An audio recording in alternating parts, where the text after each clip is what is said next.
TDAH et école, voici 7 stratégies qui vont clairement aider ton enfant TDAH à réussir. Si ton enfant vit avec un TDAH aujourd'hui, l'école peut vite devenir un enfer, un calvaire. Je l'ai vécu, ça a été très compliqué pour moi, horrible si je dis vraiment les mots. Aujourd'hui, je vais donc te donner les 7 stratégies qui vont l'aider sans plus jamais te sentir coupable en tant que parent. Reste bien jusqu'à la fin parce que la 7e stratégie est assez atypique. Aujourd'hui, il est super important de comprendre que le TDAH n'est pas juste une question d'intelligence. C'est une réelle différence dans le fonctionnement du cerveau. C'est un cerveau qui est programmé différemment.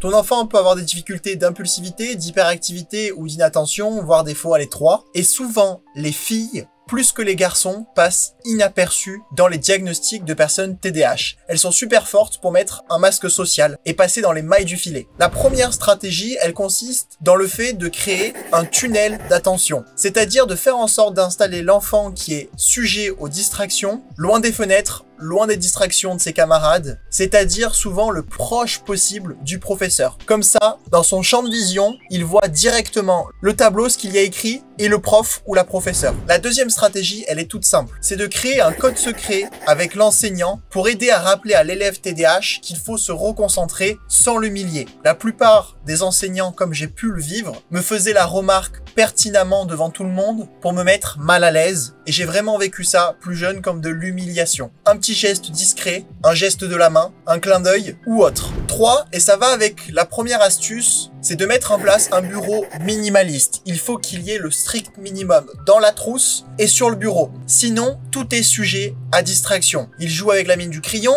les gommes, les ciseaux. Faites en sorte d'avoir le moins de choses possible sur le bureau de votre enfant TDAH pour l'aider à se concentrer. La 4e astuce pour des enfants un peu plus jeunes, c'est tout simplement le bâton de parole. Le bâton de parole, c'est un bâton, d'où son nom, qui consiste à donner la parole. Cela aide notamment l'enfant lorsqu'il est plus jeune, dans des classes primaires, à gérer son impulsivité et à l'entraîner à l'inhibition, c'est-à-dire à freiner dans ses impulsions, ainsi que lui apprendre le respect du tour de parole. La 5e méthode, c'est une méthode que tu connais sûrement, c'est de mettre des repères visuels, des timers pour le temps, une échelle des émotions en fonction de son âge, avec par exemple un document qui s'appelle la roue des émotions, ou de rappeler les consignes à l'écrit pour les enfants TDAH, qui ont besoin de lire et relire les consignes plusieurs fois. La 6e astuce, c'est tout simplement d'autoriser le mouvement pour les enfants TDAH. Autoriser l'enfant à peut-être travailler debout, à aller distribuer les feuilles, à aller chercher ce qu'il faut, ou alors de faire du steaming en manipulant des objets sensoriels discrètement. Cela peut clairement l'aider pour sa concentration et il en a énormément besoin, surtout quand il y a des pics d'énergie assez fréquentes. La 7e et dernière méthode, je vais te la dire dans quelques secondes, mais rappelle-toi que si tu veux aller plus loin, j'ai écrit un livre face à face avec le TDAH dans lequel je détaille en profondeur les astuces concrètes qui vont t'aider en tant que parent à retrouver un épanouissement avec ton fils, ta fille TDAH, mais en plus de ça, qui va t'aider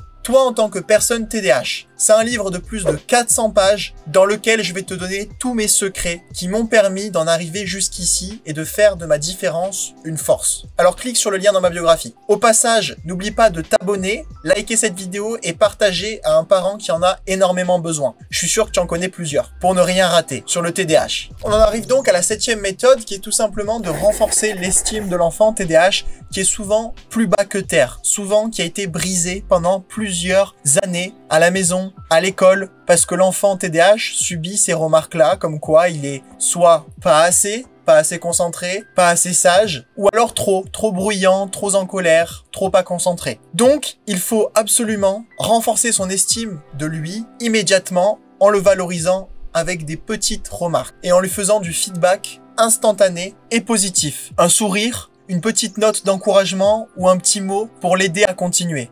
Aujourd'hui, votre enfant peut paraître un enfant difficile, compliqué et surtout casse-pied auprès des profs, des camarades, mais il a réellement besoin d'aménagements spécifiques pour l'aider à réussir. Alors je compte sur toi en tant que parent et je me fais pas de soucis pour que tu ailles mettre en place ces aménagements. Je te parlerai dans une prochaine vidéo pour mettre en place ce qu'on appelle le PAP, le plan d'accompagnement personnalisé avec les enseignants et l'établissement scolaire, ou un PPS, projet personnalisé de scolarisation. Mais la clé essentielle à retenir, c'est que tu ne dois pas attendre que ton enfant soit en échec pour commencer à agir. Chaque petite graine que tu poses aujourd'hui est une graine que tu plantes pour son avenir. Alors si tu as besoin d'aide, je t'invite à réserver ton appel en cliquant sur le lien dans la description de cette vidéo parce que j'ai l'habitude d'accompagner des parents comme toi au quotidien sur le côté TDAH et scolaire. Merci pour ton écoute et fais de ta différence une force, le renard. À très vite.